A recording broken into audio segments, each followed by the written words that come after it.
Let's do it. Ladies and gentlemen, welcome back to the Strawberry Hill Podcast. I'm your host, Mike Simmons, and I know I'm all dressed up today. I got a birthday party I got to have here at the shop, so I know, nice for me. It's uncomfortable for me, but I kind of dress up here and there. But anyway, thank you guys for tuning in. Before we get started, like, share, subscribe, hit the notification bell. Make sure you follow us on all social media platforms at Strawberry Hill Podcast. And today I have like one of the big time social media people in KC, actually, Ashley McCombs Mizell. See, I got it all right there. Yes, yeah. Did. How are you? Was it three blind mom? What is it? Three? What is it? Blind mama boys. There you go. See, yes, I have 3 boys, so I figured I lost my vision. Let's just make it into a total thing. Yeah. Blind mama boys. Yeah. So how you been? Good? I've been good, surviving, trying to manage the snow. Yeah, the snow is ridiculous. So yeah, me and you went to school together, not the same grade. What do you? I graduated in 2009, but I just texted my brother to see if he graduated with you. He was like, no, he was a year below me. Okay. Yeah. So you Ricky. were close to him. Yeah. So, I guess as we get started, kind of tell me your journey of this whole thing, because I know you were in school, and then you started to be a photographer, right? Yeah. And I guess kind of like how it all started. So, I had my first son, and then I had my second, and Oliver, he actually was about 3 months old, and he started having seizures. And this is your second child? Yes. And we didn't realize what was happening, and it took like 3 months for them to figure out that he had epilepsy. Well, he stopped breathing on us. It was December 10th, 2015, maybe the 14. And it was 2014. He stopped breathing on us, and that's when we found out he had epilepsy. So I was in such a depression. I didn't really know how I was going to be a mom again. So I got a hold of my parents, and I was just like, can you guys buy me a camera? Like, I just want to try to capture my kids right now, and I think I could possibly do something with this. And of course, my parents believed in me, and they bought me a camera. And I just started taking photos around the area for free, like the first 6 months. And then I had my first paid session as a photographer out at Wyandotte County Lake. And I was on the dock, and I said, okay, you guys, be careful. Don't fall, don't slip, because the dock, it had just rained. It was misty. This is with your kids? No, I was taking a family session. Gotcha. It was my first paid session as a photographer. And next thing you know, 5 seconds later, I fell in the lake with all my gear and everything. Brand new stuff that my parents bought me. I was trying to be a photographer. I'm like, holy moly, Piper. What a phone call that was. Hey, Mom, Dad. Oh my gosh. They were in Texas. They thought somebody had died. They were like, it's just your camera. Okay, Ashley. And I'm like, I promise I will pay you guys back. Can you please help me out? Because like having 2 new kids at that age, like we didn't have a lot of extra money or anything. And my parents were like, yes, we will. Like, we believe in you. We know you can do this. So I was like, perfect. Eventually I made enough money to pay them back, and they were just like, no, you keep that money, So they ended up giving me 2 cameras. Like, it was phenomenal. So that's how I actually started my journey. I just started taking pictures of people in our area. I was doing kids' weddings, and it was just, I was living the dream. Like, when a passion and a career come together, it's such a beautiful thing. Yeah, it's like you're not really working. Yes. Yeah. So that's basically how I was living. And then it was January of 2019, I started noticing my vision was messing up. And I'm like, what is going on? And so you were in what? So that was, how long were you being a photographer then? 4 or 5 years by then.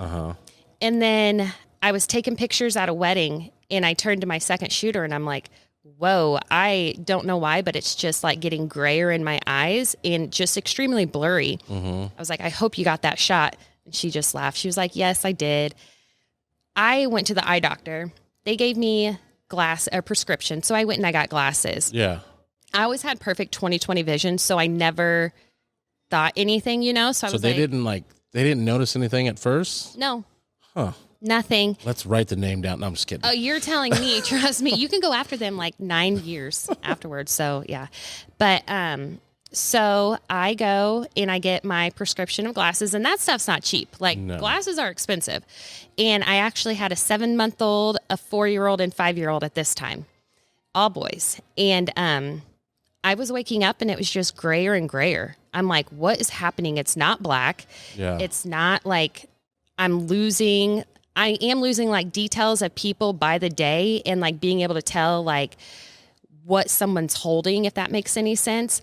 So eventually I go get a second opinion. And by that time, I go back there and they look in my eyes. And I knew from that moment something was definitely wrong because they just walked out of the room and then they bring people in and they're just like, you have like a disease growing back behind your eyes. Like glasses aren't going to correct this. Yeah. I was like, whoa, sitting in that chair, just thinking, I got 3 boys and a husband. Like they depend on me and our livelihood is based around photography. Mm-hmm. And I had contracts booked out until 2021. So Jeez. I was very booked and I was just very scared at this point. So I go to KU Hospital and they look at my eyes all day long and they say, we want you to come back the next day. And I was like, okay, because they still couldn't figure out what was going on. They just see something growing back there. Well, my doctor ended up calling me that evening. Sorry, I'm going to pause you. No, yeah. So what's the process of them? Like, what are you doing when you're going to the doctor's office? Are they like, how do they tell something's back there? So my dad took me and we actually, the first day, it was so weird. They're just doing scans of my eyes. They're just doing tests. They're like running IVs through me to see the contrast in my eyes to see where the stuff is. Wow. It was very strange. They were putting steroids needles in my eyes. In your eyes? Yes, in my eye. It was. That's why say needles. Yes, that's why when I say I can handle pain, that's pain. Yeah.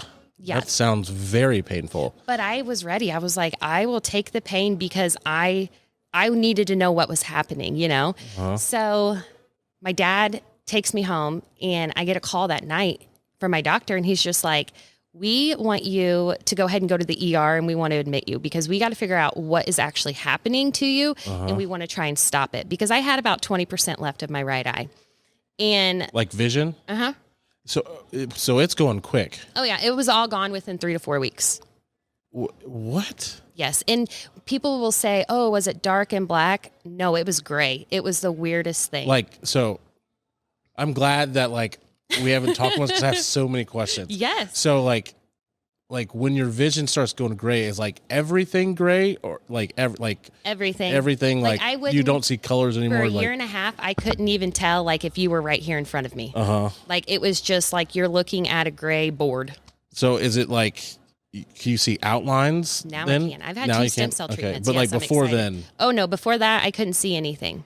Jesus. So when they had me in the hospital for like 2.5 weeks, and in the whole process, come to find out, I ended up getting diagnosed with sarcoidosis. It's an autoimmune disease. I didn't know I had it. Nobody in my family's had it. So we were all just like in shock. I didn't even know how to say it. I still don't know how to spell it. Like it's just it's a weird disease, but it takes over major organs. So I will say I'm pretty lucky because once it gets to like your brain and like your heart and stuff like that, like it's not good. So I will say I'm very, very blessed when it comes to getting sarcoidosis, if that makes sense. Well, I guess catching it early too. Yes, for sure. Yeah. So I wanted to know, how am I going to get my vision back? You know, like, am I just going to live like this forever?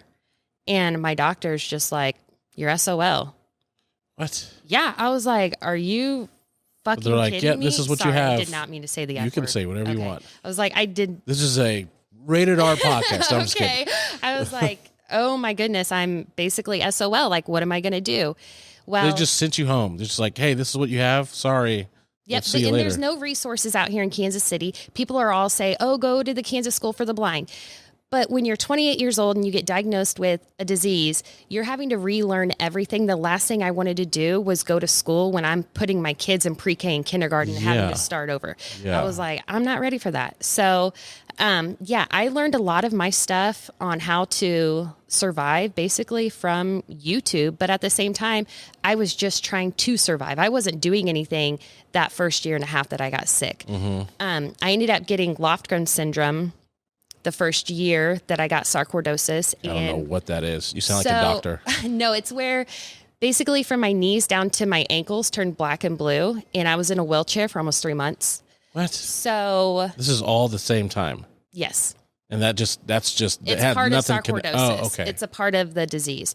So This sounds like a horrible disease. It's like Bro, takes your vision, takes your legs. yes.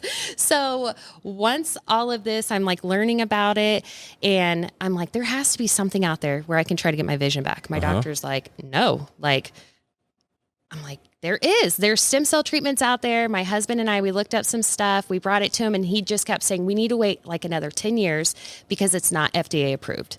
I'm like, I don't care if it's FDA approved at this point. Like, it's I'm like already miserable. Like, what's gonna happen?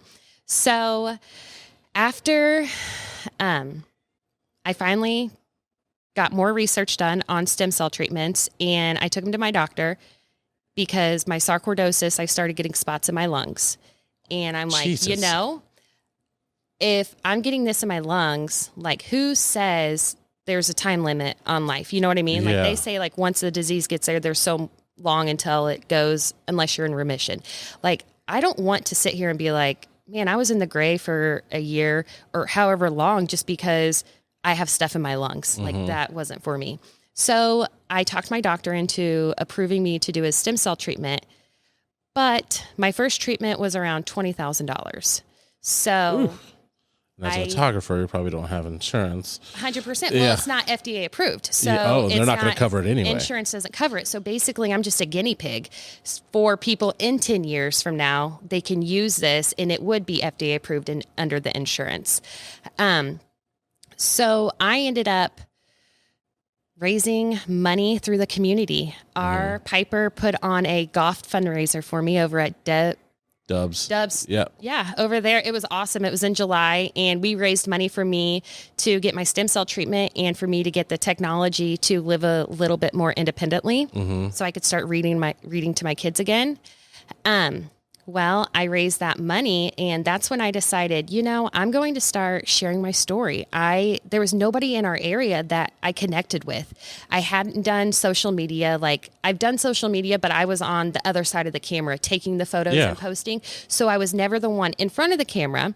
And I decided, I was sitting outside my house. I called my dad and I said, Dad, I'm going to do something. He was like, what? I said, I'm going to make a TikTok page, and I'm just going to start sharing my story, and I'm going to bring people along the journey of getting my vision back. It's funny because, that generation, my parents, they were kind of like, okay, Ashley, and my husband was the same thing, like, oh, good luck, Well, then all of a sudden it started blowing up, me sharing my story and talking about it, and I was connecting with people all over the world, people that have sarcoidosis, some people that are blind. Yeah, how many people like around the globe even have that? There's actually quite a bit, and the number is rising, which is really concerning because it's like, why are all these people getting sarcoidosis all of a sudden? It's very strange. So you start this TikTok, it just starts blowing up. Yes, it blows up. And at that point, I didn't really know what TikTok really was. I was like so immature, just like posting silly stuff along with not realizing that this is the world out there on the other side of these videos watching this. Well, once I started sharing my first treatment, so I went down to Coconut Creek, Florida, and they take bone marrow from my hips right back and back. Sounds painful. That is very painful. It is. And they inject it into the white parts of my eyes. And that also sounds painful. It is very painful. But it's so worth it. So like I said, the first year and a half, it was just gray. Well, with that first treatment, I could tell when the boys would leave a light on. I could tell if it was night or day. I was shitting in high cotton. I was like, hell yes. Shitting You in know high what cotton. I mean? Like, it was just awesome. Like, I felt so lucky that I had a little bit of normal back, And I was like, man, I want another treatment. I want to go. But my body needed to get healthy again and reproduce. So I went in for another treatment. And like, I can tell you're here. I see shadow silhouettes. I put my kids in like neon socks and colors. So when they're going in sports and running, I can kind of tell the difference of who's who. So the stem cell treatments have helped me out so much.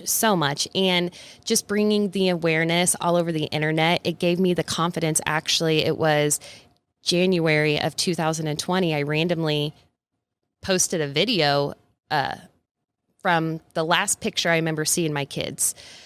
It was Christmas time. They're little, and I posted that on a Facebook reel. First thing I never done a reel before. on there. And I didn't have my profile set as professionals to where people could just start following me if they wanted to. Yeah. And all of a sudden I'm getting like millions of requests. And I'm like, what is going on my Facebook page, you know?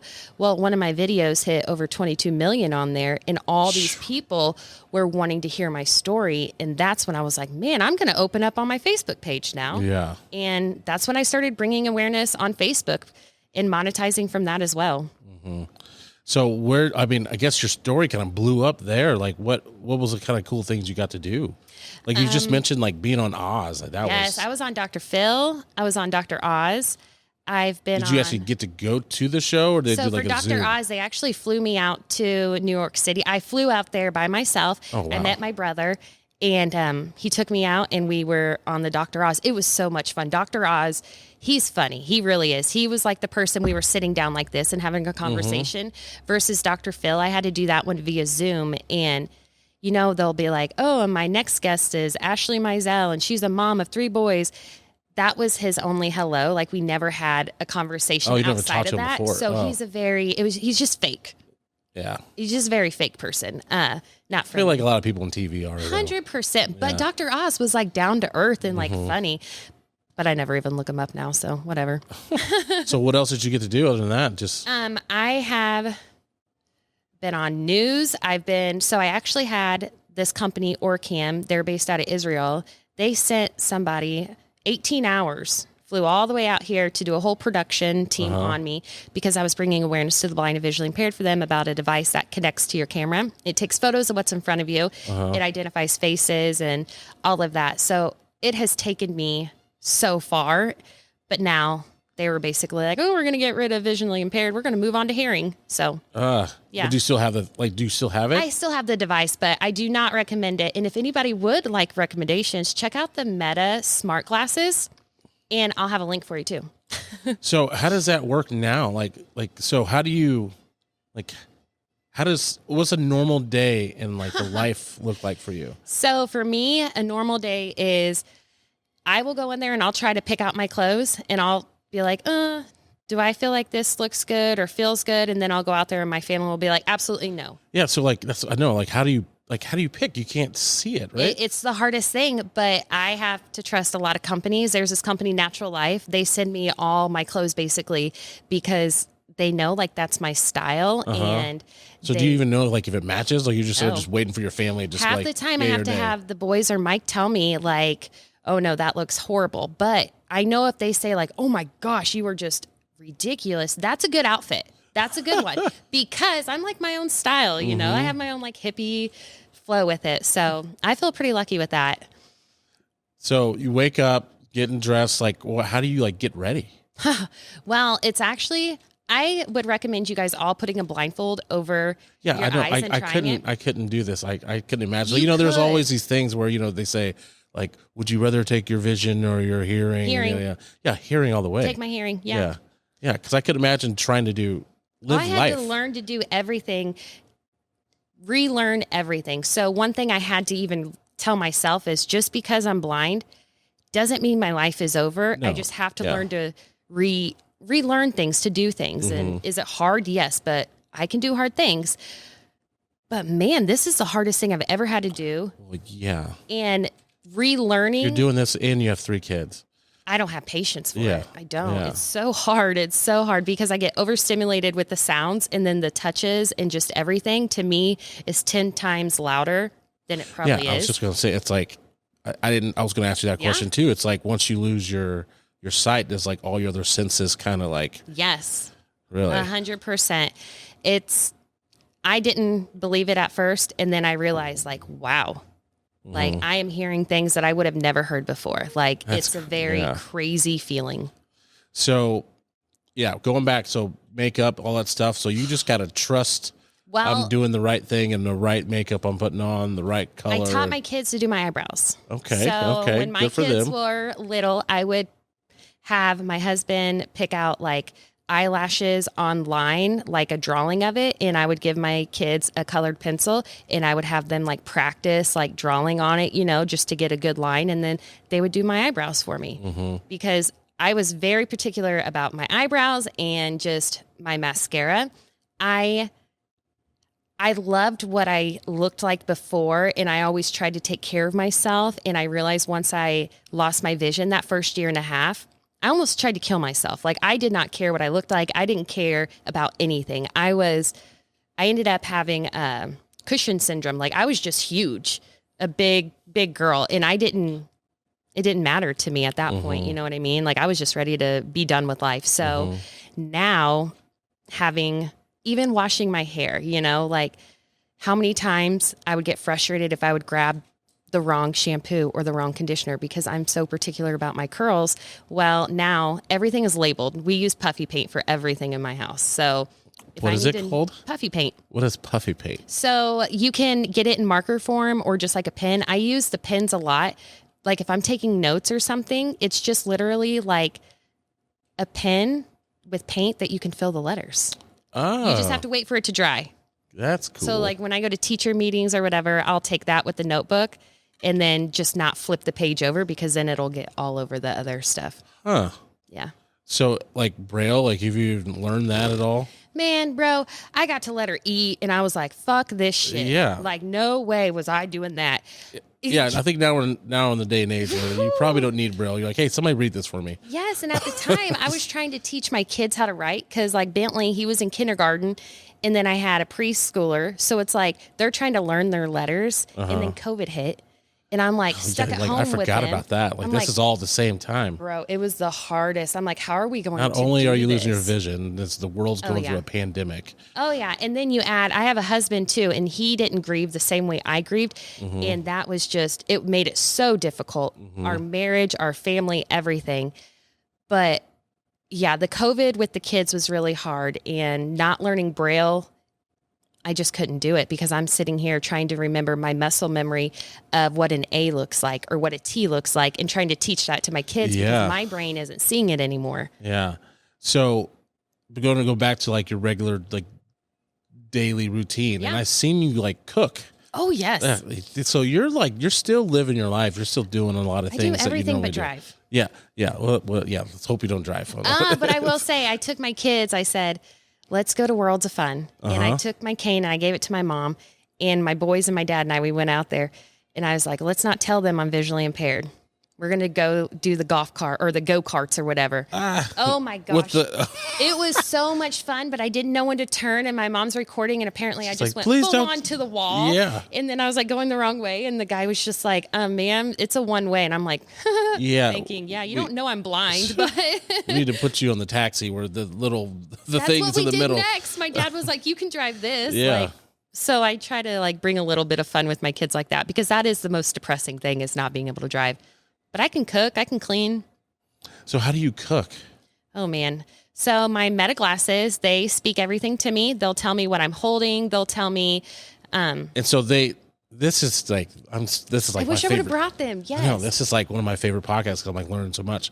So your Meta glasses, you put them on. Yeah. And you look at something and they just like.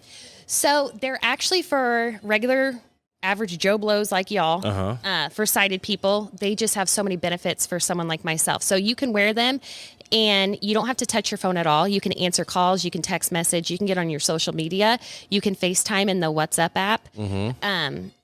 I can click a button and it'll take a photo of what's in front of me and it'll tell me what's in front of me. You can say, how cool is that? Basically, you know what an Alexa does? That's what these glasses do. So you just say like, hey Meta, what time is it? Or hey Meta, what day is Easter? And it'll tell you. Or you're like, hey, who's in front of me? Yeah. What is in front of me? Oh, absolutely. Is there a car and there's a building? Yes, all the time. Oh, so when you cook, you're using those. So you're just like, what is this? Or one thing I don't show a lot of people, but my husband does a lot of the pre-ingredients for me and just has everything laid out because he sees me and they're struggling half the time. And I'm like, no, I want to show these people how I do it. But half the time I'm just having my husband prepare everything there on the side. And then he does the measuring stuff. Yes. The measuring is just a little bit more difficult, I will say. I haven't found a device that makes sounds. It'll tell you like 1 cup, 2 cup or anything like that. So that's the one thing if there's anybody out there that knows. Yeah. So what other technology or like what other things do you use to kind of get by? So that is my main one. I've used this one for crosswalks. It starts with an O, but basically if I'm at a crosswalk, it'll tell me when I can pass and when I can't, because you'll notice that crosswalks, there's not always a button, and half the time they don't even speak to you. Yeah. But that's the same with elevators as well. You'll realize when you get in an elevator and it dings, it doesn't normally say what floor you're getting off of. No, not at all. Bro, you know how many times I've gotten off on the wrong floor? Yeah. Because first of all, I'm hitting the wrong number, or I hit the fire alarm in the hospital. Like, it's just, it's crazy. Now it's like they know when I'm walking in, somebody's always right there with me, meeting me, because I'm like, I tell my husband and my dad, I'm like, I can go in there by myself. I don't need anybody. Like last time you pushed the fire alarm, let's go in there with you. Yeah, you know, like oh, Ashley's back. Don't worry about that. 100%. Alarm. So how often do you have to go back to the hospital? Like to the doctor. I go again this Friday. Like I just have regular checkups just because my body, it's doing really good. But I actually had that surgery where they took that extra skin off my belly because I've lost all this weight and I had to stop some of my medicine. So they were worried about my body not staying in remission, but it stayed in remission. So everything is going good. So they still doing treatments on your eyes, or are they just kind of waiting to see how well the couple of these treatments have done? So I could go in for another treatment right now, but my bone marrow's not reproducing the way it's supposed to. So I could either use somebody else's bone marrow, like a cancer patient, but it's so painful to get bone marrow out. The thought of having like a family member go through that for me, it's crazy. I don't think I could have them go through that pain. Yeah. But like my mom, she's like, I will do it for you. I'll do it for you. But my body has a higher chance of rejecting it. Yeah, because it's not yours. So I'm really wanting just my bone marrow to reproduce. But my mother-in-law actually just told me she found some of my breast milk in her freezer still from when I nursed my kids. And I'm like, what? And she said to talk to my doctor about using my breast milk, because breast milk is used for a lot of healing stuff. It does a lot of, if you get a wound, you can put it on it and it clears it all up. So. Look at the magics of females. You're telling me. So that's my next thing. Seeing if I can use breast milk. Yeah, just rub it on your face and eyes, and they're like, oh, I got my vision back. Yes. There's a lady down in Texas that actually got diagnosed with the same thing, and she runs her own restaurant right now. She drives. Yeah, so it's not. I'm glad to hear it's not like a debilitating disease. Like it's possible. But you have overcame a lot of hurdles. Like it's a cool story. Hard. Oh yeah, yeah. Like I said, I couldn't imagine just losing my vision. You're like, all right, now you're still alive. You still got to live. You got kids to take care of. You're married. Like that was the hardest thing. How am I going to change a diaper? Yeah. Joey was 7 months old at that time. Like, how am I going to do this? And then that was the thing that really got me is when I was in such a deep, dark depression. Like we lived at my sister-in-law's and my brother-in-law. Like they helped raise my kids basically because I couldn't do it, you know. And I realized that like. My kids aren't even getting their mom at this point because I was so far gone. I missed a really important part of their growing life with like, it wasn't purposely neglect, but it was neglect. That therapy and trauma, like it's just really hard to work through now that my kids are getting older. It's starting to show now that you can tell like, you can tell they've gone through a little bit of trauma. Yeah, I mean, because they're going through the journey with you. 100%. My kids are to the point where they want to know when I have a doctor's appointment. Just because I've been to the doctors before where they're like, oh, nope, sorry, we got to admit you. And then I'm gone for a week. So the kids definitely have a very weird relationship with the hospital now because that's where mommy's always at. Yeah. So going back to like that depression state, like what was it like and like how did you get out of it? Oh man, it was so hard. So I was in a wheelchair for 3 months at the same time at the beginning, and Bentley was going to kindergarten and I couldn't walk. It was so freaking hard. And I was in the basement. Bentley was upstairs. So I had to go up a lot of steps, and in my head I was like, well, let me go back a little bit. I got a call. I had written a note. I got a call literally like 5 minutes afterwards. I'm like, man, somebody is watching out after me. It was my mom and dad. They called me, and I jumped and I got in my wheelchair and I wheeled my way outside to talk to them. And I just said, I can't do it. my dad and my mom were just like, you don't have to have vision to be a badass mom. No. You don't have to have vision to be successful in life. My dad lost his mom at a young age due to a heart attack. And then my mom lost her dad at a very young age too, just because he was old, and she graduated early and joined the military at 16. So like they've gone through the heartache of losing a parent. Mm-hmm. So like hearing just them, something in me was just like, damn girl, stop being such a little bitch. You got this. It's only your vision. Literally, it's only your vision, God. You thought vision was so much in life. It's going to take time to realize that there's so much more out there, but we can get past this, you know? So of course, after talking to them, I'm like, damn, I can be a badass mom still. So it clicked, and I said, I'm going to start doing this. I'm going to start waking up in the mornings and being there and trying to help my kids get ready for school. I have to try. I have to start somewhere, you know? Mm-hmm. Well, my legs weren't working. So I would have wheelchairs on the main floor and then on the top floor for me, already there waiting. And I would just push myself up the stairs on my butt, you know? You're doing this all by yourself. Come on. I know you're strong-willed. I wanted to start just being there for my kids because I wasn't raising them anymore. Mm-hmm. And man, you know, like the thought of just having somebody else do all the work for me. Yes, that's nice in general. But at the same time, like, you want to do it for yourself too. Yeah, like I want my kids to be like, hey, I remember mom did this for me or whatever. So I did that for the longest. And then I got strong and I was like, damn, I can keep doing this, you know? And then eventually I was out of the wheelchair, and yeah, I just started rolling with the punches, I guess you could say. Like something pops up, I'm just going to learn how to do it. I didn't know how to use TikTok. I had to learn. Like everything to me was brand new. I didn't know how to use my phone.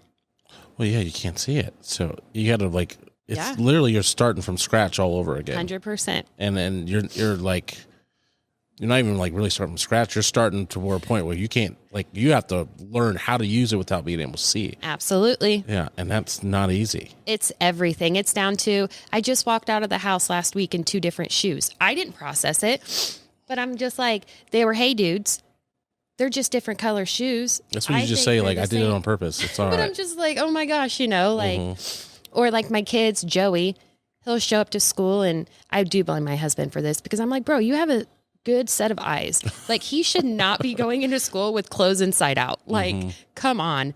But yeah, it's all been a huge, huge adjustment. So did you have any like good support systems other than your parents when you were going through everything? Yes. So I have great support between my parents, my brother, and my in-laws and husband. Like they all reminded me that I wasn't in this alone, but it wasn't really relatable, if that makes sense. Like, of course they would be there. They show up anytime I need something. My parents are there, no matter what, they're there. But like, as the days went on, I realized people will say, even friends, they'll say, oh yeah, like just call me. I'll come pick you up and we'll go do this. Really? Yeah. Do you want to? Like, do you really want to have to go out of your way to come pick me up? I always say that, like, you really know who your true friends are is when you're going through some deep, like, horrible stuff and you hit rock bottom. Like, that's when your real friends kind of come out, and it's like they're there for you. That's kind of, you weed out the fake, not really fake ones, but you weed out the ones that you thought was time. I thought you were your really good friends, but maybe they're just friends. And then you have like your friends that are there, like do or die for you no matter what. I had one girlfriend, Casey. She's been my friend since kindergarten. And when I got sick, she started this thing where she sent me an emoji every single morning or sent me a hello thing. And she still does to this day. And I have to respond back just so she knows I'm still alive. Because it was really hard at the beginning. She didn't know if I was going to wake up or not. So she sent an emoji. I just send one back. So it's just like, hey, we're still here. We got each other. Yeah. And then, I only have like one other friend, Morgan Kohler, who's like always there to come pick me up and do stuff. But yeah, my circle got really small. Yeah. But you know what? It's okay because you you Yes. meant like those friends, like they matter more. Oh, 100%. And the connections that I've really made online, I feel like is what I needed for friends too. Just people going through the same exact stuff, you know, like I don't have to get out of my house all the time, but I'm not an introvert. I'm someone that wants to be doing something. So a lot of people will look at a blind person and say, man, they must just stay at home and like live in a box. Man, not me. You're I'm out and about. Yeah. Like I want to live my life. I think it's always funny, like, cause our kids played soccer and football together, and it's like, you're like the most active person at all the practices or I love games, because you're walking, you're doing things. Like every practice, you're doing the trail. I'm like, God, I feel so lazy. Like she's over here, she can't even see, and I'm just like, what? I feel like I need to be doing more. Well, then next thing you know, I would see this blur going, and then I would ask my husband later on, I'm like, who was that walking the trail? And he would say, you. Yeah, see? Yeah, you got me. I was like, yeah, I got to get up and start doing stuff. So, yeah, so you said, like, you called it what, cushion syndrome, or you gained out your weight or whatever. Yes, so that was huge. Was that just because, like, just depression, or that just... Depression and medicines. I was on so many medicines, it just blew me up. They were trying to figure out basically what medicines were going to work. I'm on Cellcept and Humira, and that's what they use for, like, cancer patients. So everything it's been good. I've been able to maintain. I've lost my weight. I finally feel like a blind, successful woman, and a badass, honestly. Yeah, you got that covered. Yeah. So you lost all that weight, and then you still do photography. Yes. Which is crazy. I love it. Yeah. Oh my gosh. I love it so much. So I didn't think I was going to get back into photography. I sold all my stuff. I got out of all my contracts, gave them all the money back, everything. And then my husband, he knew I was like wanting to get back into it. Into it. So he goes, well, I'm just going to buy you a camera. I was like, no, don't spend the money on a camera. Well, then he bought himself a camera. So, and he doesn't do photography or anything. So next thing you know, there's a camera sitting at my house, and I'm like, oh my gosh, I want to do this, but my muscle memory was shot. I couldn't remember how to use the camera. So that's when I had to call in my other boys, Bentley and Oliver, to basically learn the camera for me. Oliver, he's really on top of it, and he changes all my settings. So we had so many family sessions, probably 50 plus family sessions we did for family photos for the holidays. And each time I would have him or Bentley there with me, and they would check my ISO and aperture between each shot. Like, they helped me be successful.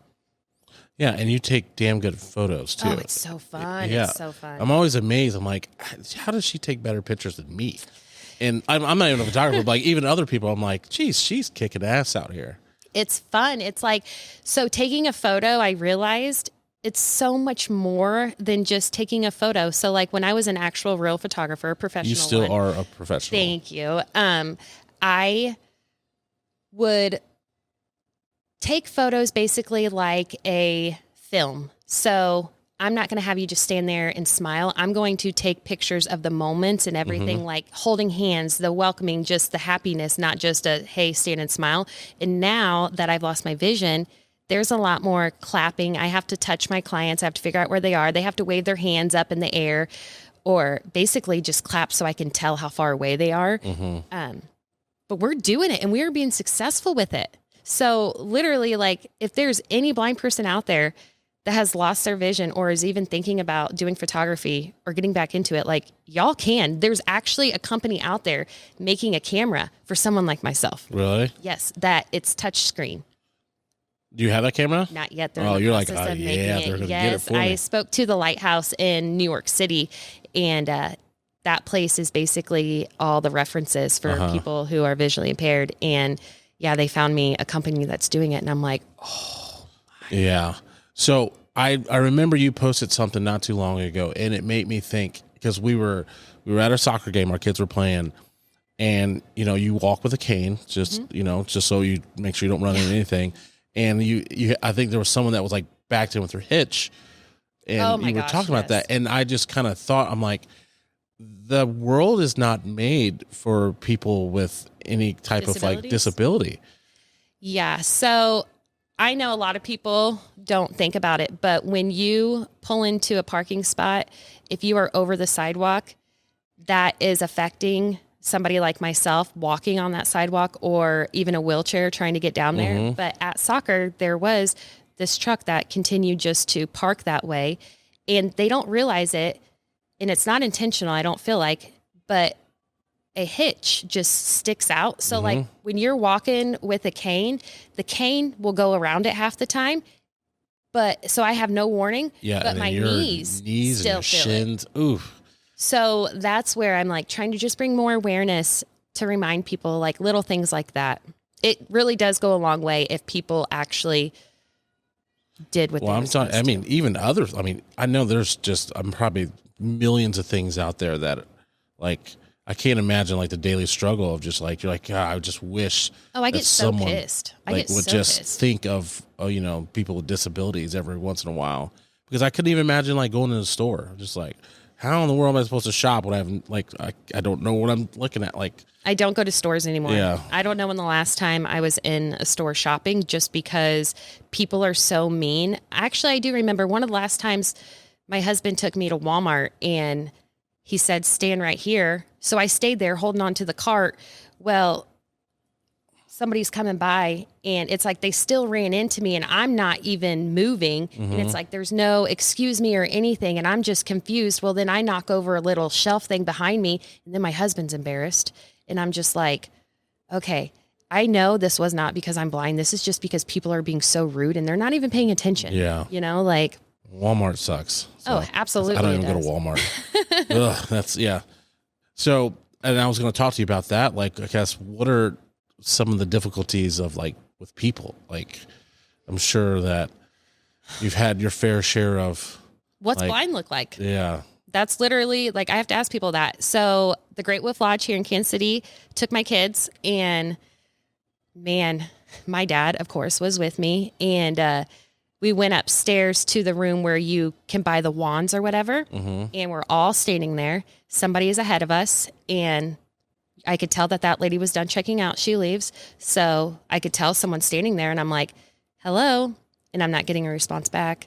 And then I'm like, hi, like I'm blind. And this girl's like, you're not blind. With my dad and my kids right there too. And my son was getting really irritated because my oldest son, he's very defensive of me. Like he has my back. Like he's like, what? And I'm just like, what did this lady just say, And she said, I'm not blind because of how happy I was. Oh, you're supposed to be miserable. Yes. So in that moment, I was like, whoa, because I'm here at Great Wolf Lodge having fun with my kids. People think that shouldn't be happening. You actually shouldn't be this happy. But it's like, I go down in the water park and it's the same thing. Like, oh, are you sure you can get in the water with them? Like, you need to remember, like, you can't see. Man, bitch, please. Like, I can do this shit. I bet you that I would hate that if I was like, had a disability. Like, people just think you can't do anything. Oh man, it gets on my nerves. That's why I show so many people. And if I can't do something, I'll find a way to do it just to prove them, because I'm not going to have somebody tell me I can't do something. Yeah. But yeah, we go in the water park together. Like even Joey, he's now 6 years old. And like we went in May when the kids got out of school and he was 5 at that time. It is scary taking a 5-year-old to a water park, but my kids had to learn differently than other kids, if that makes sense. Like their trust is, we can't lose that trust. And we have a code word because we all know kids can get out of hand, And if we're in public or wherever and mommy just really needs help and needs you guys to quit messing around, I just say Simon. And next thing you know, my kids literally get their shit together. Yeah. There's no questions asked. It's like, okay, we're here. That's a good code word. Growing up, we had one. It was tomato. My parents used to use. Tomato. Yes. So I was like, we're going to come up with one. And my kids chose Simon. So with the stem cell stuff, I'm going to go back to that. Like, what's the overall goal with that one? Is it just to like get vision back to where you can see a little bit more clear, or is it just like progressively getting better, or is it just, I would love to have another stem cell treatment to eventually be able to see more. Yeah. all of that. I have a goal in my head that one day I'm gonna be driving and you're gonna look over and be like, what the hell? I thought she was blind. Like, that's what I want to happen. I have dreams of this, you know? Hey, we just need to get you a Tesla. You can just get one of those and then you really be driving. Good to go. Yeah. But that just reminded me, like, dreaming now. That's another question that I didn't think about that I wanted to ask. Yeah. It's crazy because I dream everything in perfect color. I can still picture my dad with long hair.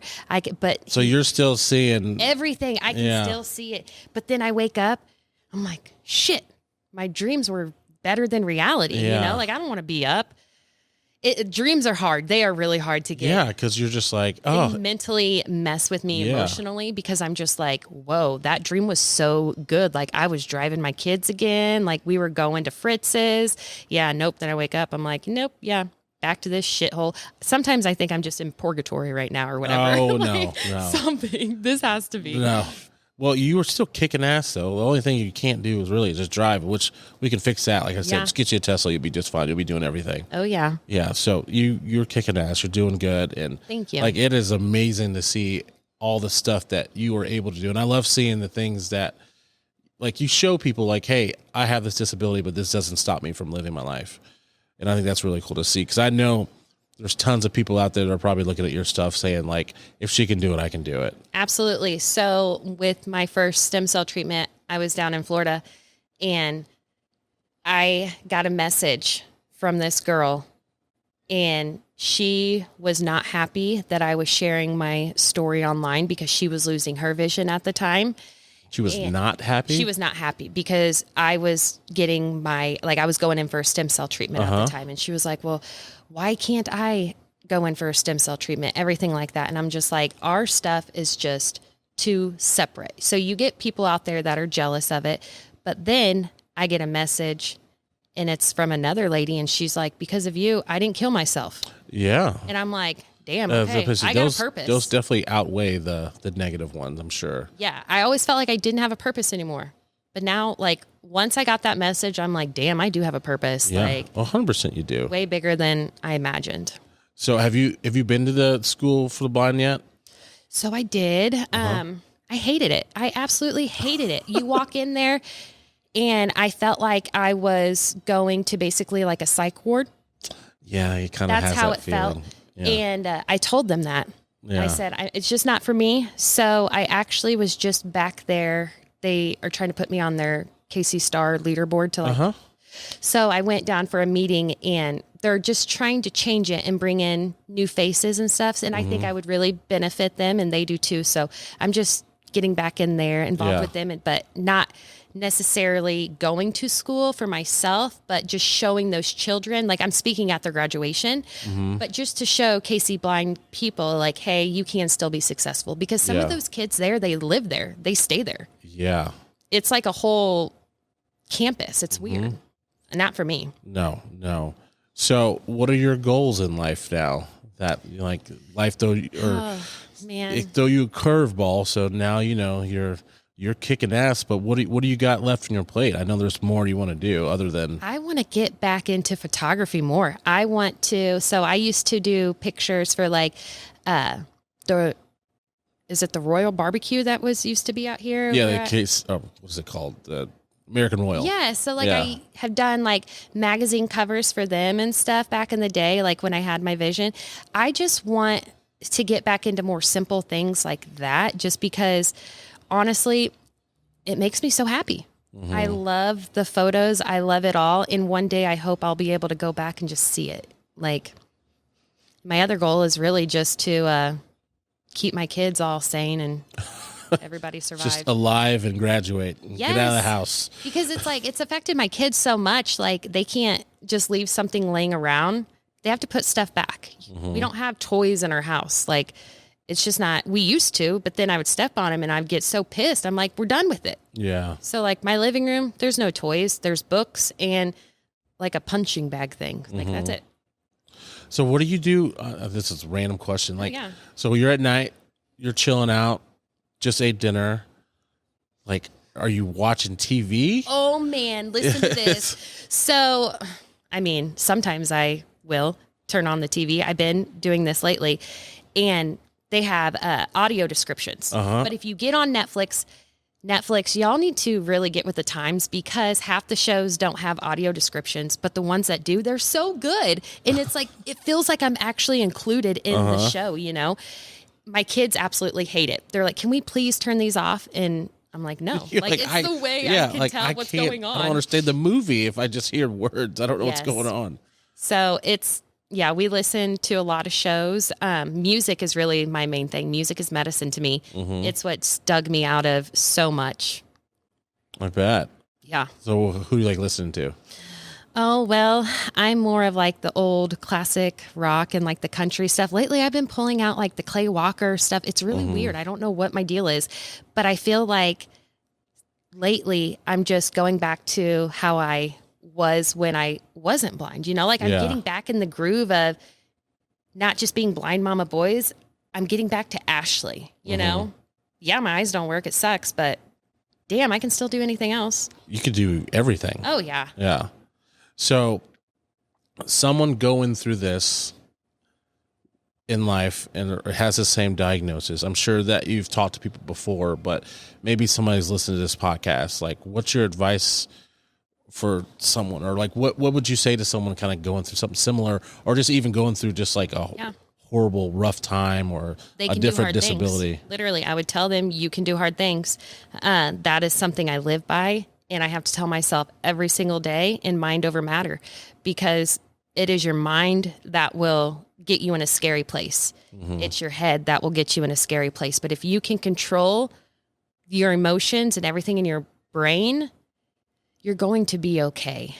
And just keep going. That was one thing that I almost didn't. And the thought of literally not being here, and all the people I've made an impact on over how many years, like, I can't imagine if I wasn't here. Yeah. And that's why I bring awareness, because I don't want somebody sitting in a doctor's office feeling the same way I felt when I got sick, because my doctors were like, sorry, there's no hope, you know, like we don't know what we're going to do. Yeah. But that's why I bring hope, and I just want people to know, keep going. Even when you want to give up, just don't. And then one quick thing, well, it's probably not going to be a quick thing, but before we talk a lot. No, you're good. We're actually good timing. But you posted something today. I think it was today or yesterday, but the TikTok stuff. Yes. How crazy is that? So I'm getting kind of sad, and I'm starting to worry. There's a meeting coming up with Congress, but if it's not approved or whatever, bought over, then come Sunday night. Is it Sunday night? Sunday night. It's still going to be on our phones, though. We'll still be able to use the app. We won't be able to have any updates to it. So eventually the app will stop working. And so that kind of... That's income for me. Yeah, I was about to say. That's a lot of income. Yeah. So I'm taking a huge hit right now with income when it comes to that. And I know people are all like, oh, well, you shouldn't have counted on TikTok or anything like that. When you get sick with something and you have to relearn how to make money and just support your family because you can't get in a car and drive someplace, I relied on finding outlets to make money, and it was amazing. Yeah, and you're probably one of the few people that has this disability and that actually is working. And that's something I wish especially people in our area would hear. Just because I have a disability, I can still work, and so can you guys. I hate. I'm gonna have you slinging cigars here too. Well, that's my number one pet peeve is hearing people say like, "Oh, well, I got diagnosed with this. I can't work." Yes, you can. Even if it's just talking and sharing your story and bringing awareness, like the education that you can bring to the world is so powerful. It could help so many people out there. Yeah. I wish somebody would have had education about sarcoidosis when I got sick. Yeah. Because I was going through the ringer. Yeah. And how did you, like, no one knew about the disease, and they're just like, you just kind of have to find it out on your own, right? Yep. That's crazy. And now it's like, they've been asking me, am I going to get my kids tested? Like, is it genetic and everything like that? Nobody in my family has had it. So, but supposedly it can be genetic. Yeah. So my kids, like just reach a certain, like, you just kind of get it at like a certain age, or it's just kind of just comes whenever? It comes between 25 to 35 in Black women. Oh, That's so why my doctors were completely surprised. Ashley, I'll tell you this: you're not black. I didn't know if you knew this. Well, this is funny you say that. This one time when I was in high school, because of my curly hair, a girlfriend saw my dad and just turned to me and goes, "Is your mom black?" I was like, "What?" I was so confused. She was like, "But your hair's so curly." I was like, "Oh, okay." We need to take you that 23andMe. Maybe you got like 2% in you or something somewhere down the road. Oh yeah. And then when I had like my hair and braids and everything, because that's how I used to roll as a kid. I don't know. I like the dread look and all that. Yeah, I definitely. Yeah. So, if you could go back in time and change anything, would you? No, I wouldn't. I like that answer. Do I wish I had my vision?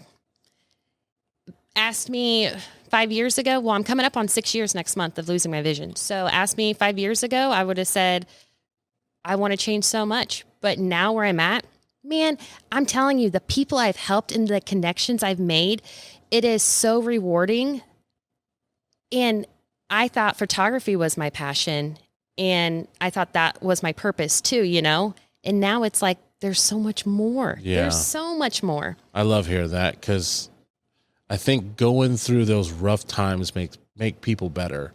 And then it's like you learn so much from that stuff that, it's just like, you're like, I don't know if I would change anything because I wouldn't be where I am right now. 100%. It's like, it all depends on like how you come out of your situation. But if you like refuse to fail and you like want to come out on top and like, that's you're like, the mindset, refuse to fail, mind over matter. See, you ask my kids, they would say, oh no, we want mommy to have her vision back just because they're literally any place we go somewhere, they have to help me or whatever. Yeah. And it's definitely taken a toll on them, but it's not like they don't act like it. I just feel bad thinking, my goodness, my kids are going to grow up more and more and they have a blind mom. Are they going to feel like they have to always be there for me? You know what I mean? Like Bentley, he's so defensive of me. He's so protective of me that I just wonder, I don't want to hold him back. I don't want to hold my kids back. And that's my biggest fear with being visually impaired. Yeah, I get that. And you have great kids too. I do. I really do. Yeah. So thank you for coming on. This has been awesome. I've learned so much. Yeah. Thank you. And then you're like a Billy Badass over here. Just rocking it and just like, hey, disability ain't going to stop you. Yeah, it's not. No, that's cool. And I'm going to have to try to get you down here one night. You need to come down here and listen to some good jazz music. I would smoke a cigar sometime too. Yeah, we can do that for you. Come down on Friday night. We can get you a little spot. Oh yeah. And I'm telling you, you don't even have to bring a drink. There'll be people that are like, "Oh my gosh, like let's try this, try this, try this." Are you? Well, Over 2 years. Then we're not going to give you anything to drink then. Yep. I got plenty of water, friends. But water and NA beers. We got you. Yes. Well, thank you for coming on. I really do appreciate it. Thank I said, you. it's so cool hearing your story, and I'm glad that you got to come on and tell, and hopefully people get to listen to it.